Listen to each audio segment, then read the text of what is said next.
네, 주요 사건 사고를 예리한 시선으로 들여다보는 시간, 엄단 선생, 승재현 한국형사법무정책연구원 선임연구위원과 함께합니다. 어서 오십시오. 네, 안녕하십니까. 지난주에 이어서 이번 주도 유한 씨 얘기부터 좀 네. 해보겠습니다. 어제 주거지 등 두 곳을 압수수색을 네, 진행을 네. 경찰이 네, 진행을 네. 했고요.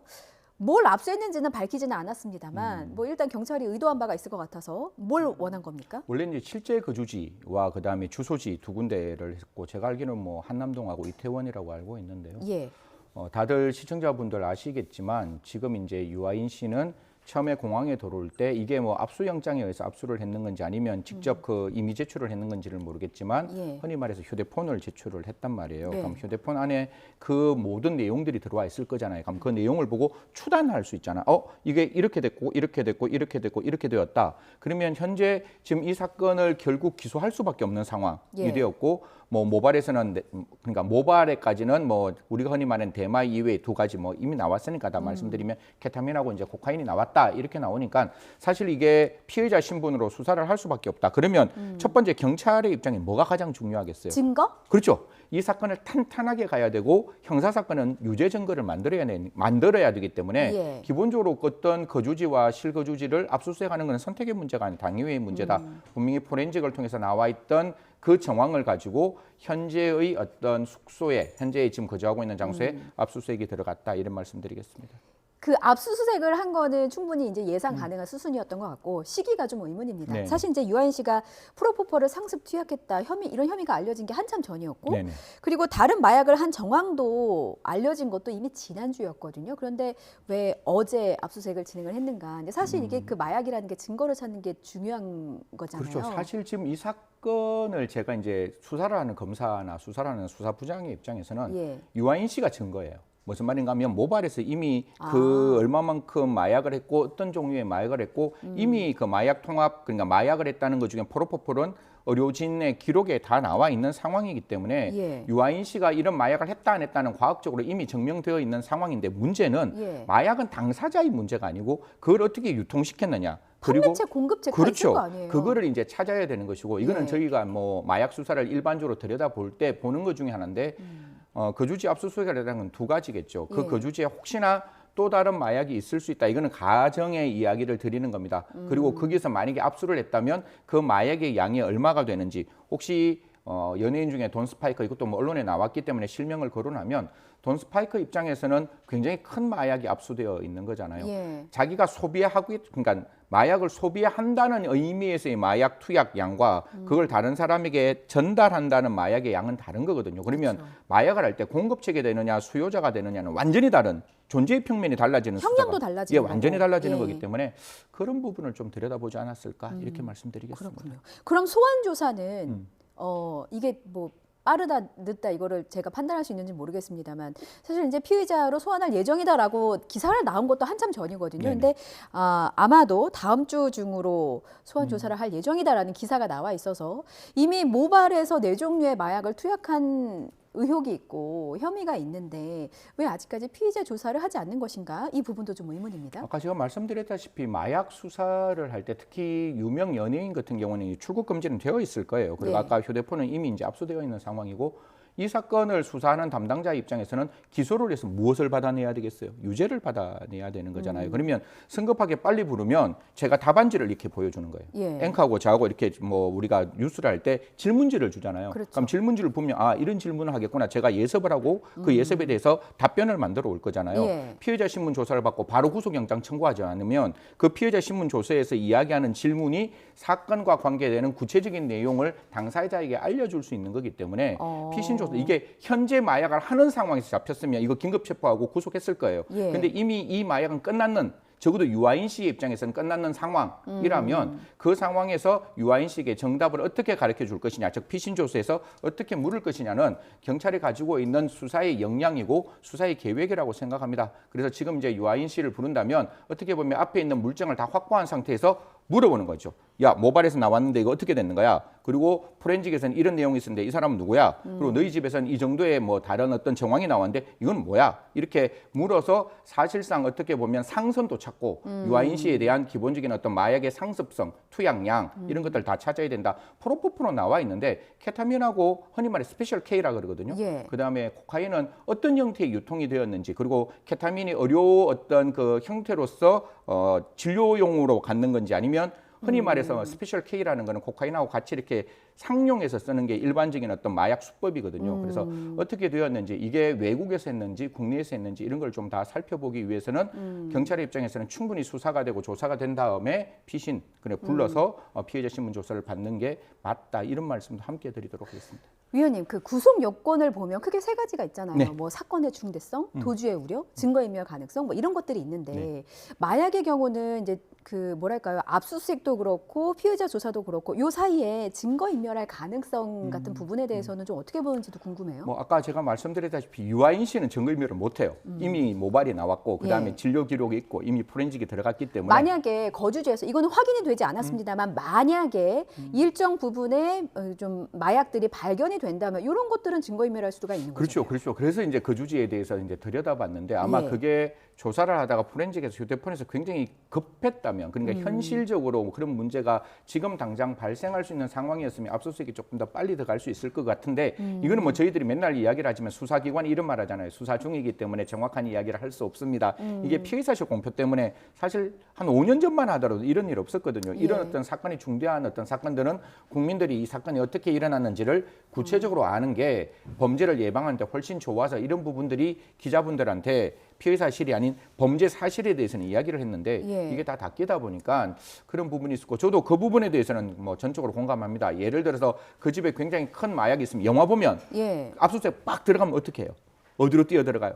화장실로 뛰어 들어가서 네. 화장실에 그 마약 확 버리고 물 그냥 내리- 물쫙 내리고 뭐 이런 상황이 있는데 어. 사실 그렇게 되더라도 이건 말씀드려도 되나 모르겠는데 저희들이 시약을 하면 그 화장실에서 그 마약이 내려가는 건 확인할 수가 있어요. 아, 물을 내려도 그 남아있는 물을 확인할 수 남아있는 건 있습니까? 가능하고 그 옆에 있는 그 분말 가루 같은 게 가능하기 때문에 예. 결국 지금 같은 경우는 그 부분에 대해서는 국민들하고 저도 똑같은 거죠. 집에 굉장히 큰 마약이 그런 건 가정입니다. 가정. 예, 가정입니다. 지금 저희 가정에 대해서 하고 그래서 있습니다. 만약에 예. 있었다면 그 부분에 대한 증거 인멸의 염려는 있을 수가 있는데 뭐 제가 지금 봤을 때는 다른 공급자를 조금 찾기 위해서 흔히 말해서 휴대폰 이외에 기록들이 있을 거잖아요. 예. 그런 기록을 찾으면 저는 마약 사건에서 당사자의 처벌도 중요하지만 누가 어떻게 공급하고 어디서 어떻게 투약됐느냐 이게 더 중요하다 이런 말씀드리겠습니다. 하나만 더 질문을 드리면 그 또 다른 마약 수사의 한 축은 공급책과 마약책에 관해서 이제 밝히는 부분이잖아요. 근데 이 공급책과 마약책을 밝히는데 조금 수사가 늦은 감이 있는 건 아닌지도 궁금해요. 방금 우리 앵커하고 아까 그 마약 이야기를 했잖아요. 예. 진짜 너무 내가 너무 한스럽다. 언제 우리가 하루에 한 번씩 이렇게 마약 이야기를 한 적이 언제 있었느냐. 그러니까요. 우리가 이런 이야기를 했는데 예.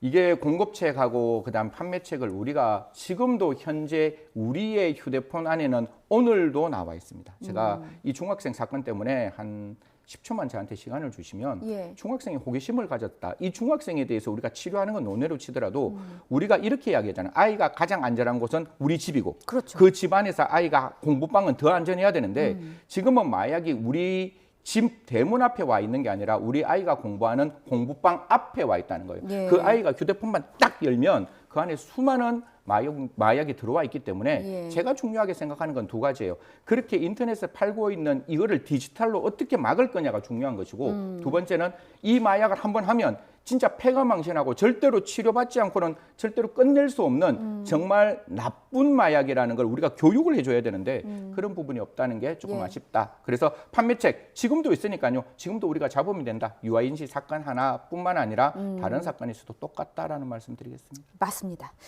다음 주제로 넘어가서요. 미스터리 한 사건입니다. 예. 바로 백경사 피살 사건인데 짧게 얘기를 하면 21년 전에 전주에 있는 파출소에서 백선기 경사라는 분이 흉기에 한 6군데 정도 찔려서 이제 피살을 당하셨고 실탄이 장전된 권총이 그때 당시 이제 도난을 당했습니다. 그런데 21년 만에 이 389경 권총이 발견이 됐어요. 알려진 경위가 특이합니다. 설명해 주신다면요. 혹시 시청자 여러분 대전 국민은행 은행 강도 사건 아시나요? 22년 전에. 22년 전에 예. 그때 뭐 이렇게 특정 어떤 프로그램 탐사 프로그램에도 나오고 이게 사실상 국민들한테 경악을 하게 했는데 거기 주범 일단 이게 뭐 사람이 이름들이 다 나왔으니까 이제 사람 이름 실명 거론하겠습니다. 어차피 예. 이게 실명 거래해도 되는 형태의 어떤 신상 공개가 되었으니까요. 이성만하고 이정학이란 두 사람이 있었는데 예. 지금 이게 대전에서 은행 강도로 확정 판결이 났어요. 참 판결이 났는데 그 판결 중에 하나가 이성만이 무기징역, 그다음에 이정학이 징역 20년 이렇게 예. 받았는 거예요. 그런데 사실 이성만의 입장에서는 이정학이 주범인데 이정학이 이상하게 말해가지고 내가 주범이 됐다는 거예요. 그러니까 내가 무기징역 받은 게 좀 억울했는가 봐요. 여하튼 그래서 이성만이 전화합니다. 제가 21년 전에 발생한 2002년에 발생한 사건 제가 말씀드릴게요. 그럼 경찰 입장에서 무슨 소리야? 네. 이렇게 하니까 그 편지 내용을 보면 이게 이정학이 그 사건에 저질른 주범이고 이 주범이라는 걸 제가 입증해 드리겠습니다. 그럼 어떻게 입증할래? 이러니까 그 총, 그 당시에 공포탄 1발, 그 다음에 실탄 4발이 들어있던 예. 그 38 구경 권총 어디 있는지 제가 알려드릴게요. 예. 이렇게 됐는 거예요. 그럼 이게 무슨 일이지? 그렇죠. 이렇게 생각이 들겠죠. 그래서 이성만이 가르쳐줬던 그 장소에 가니까 그 장소에 진짜 이 총이 있는 거예요. 예. 그러니까 그 총에 시리얼 넘버가 있잖아요. 시리얼 넘버 땅땅땅땅땅 넣으니까 이 총이 그 당시에 2002년 9월 20일 0시 50분에 있던 전주에 있는 그 경찰서에서 탈취당한 권총이 맞다. 이래서 지금 이 사건이 지금 드러나게 됩니다. 이거는 이승만의 주장인 거예요. 그러니까 네. 이정학이 네네. 전주 그 백선기 경사 피살 사건의 주범이라는 건 직접 살해를 한 건 이정학이다라는 게 이제 이승만의 주장인 거죠. 이건 이제 밝혀야 될 부분인데. 그래서 아마 47명의 전담 조직이 만들었고 이건 다 열어놓고 가야 돼요. 예. 이 발견된 장소가 제가 정확하지는 않는데 이게 이승만 그 당시의 거주지였다는 거예요. 이정학 거주지가 아니고. 근데 이승만이 얘기한 거는 이정학이 예, 주범이라는 했다는 건 거잖아요. 그러니까 이게 두 사람이 공모를 했는 건지 아니면 이정학이 그거를 하고 이승만에게 전달을 했는 건지 예. 아니면 이승만이 주범인지는 이거는 찾아야 되는 거죠. 우리가 맨날 수사를 할 때 그쵸. 당사자의 주장으로 수사를 따라가는 거는 진짜 1960년대 그 당사자의 주장을 뛰어넘어서 국민에게 감동과 감탄을 줄 때 수사는 진짜 신뢰를 받는 거거든요. 그래서 예. 이게 어떻게 되었는지 저는 백성기 그 유가족들에게 분명히 이 사건에 대한 진실은 밝혀야 되는 것이고 그 유가족들의 아픔을 국가는 달래야 된다고 생각합니다. 예, 맞습니다. 그러면 이 부분도 여쭤볼게요. 지금 이승만, 이정학이 지금 감옥에 있는 이유는 네. 대전 그 은행 권총 강도 살해 사건 때문에 이제 네. 확정 판결을 받아서 수감이 된 거고 이 권총이 발견됨으로 인해서 백선기 경사 피살 사건에 대해서 또 다른 재판을 받아야 할 수도 있는 상황인 거죠? 그리고 전혀 다른 사건이죠. 그쵸. 기판력이 완전히 다른 사건. 네. 그러니까 같은 사건의 공소 사실의 동일성이 인정되면 기판력이 있어서 그건 다른 처벌을 못 받는데 예. 지금은 대전 은행 강도 사건은 A라는 사건, 시기도 2001년에 발생하는 사건이고 예. 지금 이 백성기 선생님의 이제 그 경사의 어떤 사망 사건은 2002년 사건. 그리고 전혀 다른 사건에서 권총도 이 사람들이 두 번이나 탈취를 해요. 예. 앞에 그 은행 강도 사건은 길 가는 경찰, 도보로 길 가는 경찰을 차량으로 탕 충격해가지고 권총을 빼앗았는 거고 지금 2002년에 발생했는 그 이후에 발생한 사건에는 아까 말씀드린 9월 20일 날이 연휴였어요. 그때 혼자 계시는 그분에게 그렇게 자상을 입혀가지고 빼앗았는 거기 때문에 전혀 다른 사건이라서 이 사건 재판 받으면 형이 더 올라갈 수 있다. 무기는 더 이상 올라갈 수는 없지만 유기징역은 더 올라갈 수 있다는 말씀드리겠습니다. 예, 저희가 시간이 한 1분 정도밖에 없어서 짧게 질문 2개를 드릴게요. 자, 먼저 대전은행 강도살인 사건이 22년 전에 발생한 사건이잖아요. 근데 왜 이승만이 이제서야 제보를 했는가? 이 시점에 대한 궁금증이 하나 있습니다. 먼저 이거부터 답변해 주시죠. 억울했겠죠. 내가 무기징역, 나는 주범이 아닌데 이정학이 주범인데 이정학은 20년 잘못 주장해서 내가 주범이 되었으니 이 사건 받아서 이정학 다시 사건 더 올라가야 되지 않을까? 예. 너도 무기징역 받아봐라는 심리적 기제가 작동하지 않았을까? 20년은 올라갈 수 있잖아요. 그 사정이 분명히 하나 있다. 왜냐하면 공범이 되건 이정학이 됐건 어떻게든지 권총과 관계되는 사건이니까요. 예, 자 이승만과 이정학은 이제 작년 8월에 검거가 됐기 때문에 네. 이제 수감되고 나서 생각해 보니까 너무 억울해서 이제 제보를 했다라는 추리를 저희가 할 수 있는 거고 질문 하나 더 하겠습니다. 그 대전 국민은행 강도 살인 사건 당시에요. 그때 썼던 권총은 이 피의자들이 이 범죄자들이 순찰 중이던 또 다른 경찰관을 습격해서 빼앗은 권총으로 저지른 범행이었잖아요. 네네. 자 그렇다면 전주 백성기 경사 피살 사건에 쓰였던 권총을 탈취를 해서 또 다른 범행에 쓰였는지 이 부분도 사실은 궁금한데 요거는 이제 반드시 확인해야죠. 아까 제가 그래서 말씀드린 게 공포탄 한 발과 실탄 네 발이잖아요. 예. 그걸 정밀 감식해서 공포탄 한 발이 그대로 장전되어 있는 건지 실탄 네 발이 사용됐는지 이거는 반드시 찾아야 돼요. 저희들이 군대에서 총기가 잃어버렸을 때 권총이 중요한 게 아닙니다. 그 총알이 중요한 거잖아요. 그렇죠. 실탄이 몇 그렇기 발이 때문에, 남아 있느냐. 그 부분에 대해서는 정밀 감식한다니까요. 이 사건 47명이 제대로 수사를 해서 아까도 말씀드렸다시피 유가족의 한을 반드시 달래주고 실체 진실을 밝혀서 필벌해야 되는 사건이라고 말씀드리겠습니다. 예, 그래서 수사 결과를 끝까지 한번 저희도 함께 지켜보도록 하겠습니다. 지금까지 엄단 선생, 승재현 한국형사법무정책연구원 선임 연구위원이었습니다. 잘 들었습니다. 네, 고맙습니다.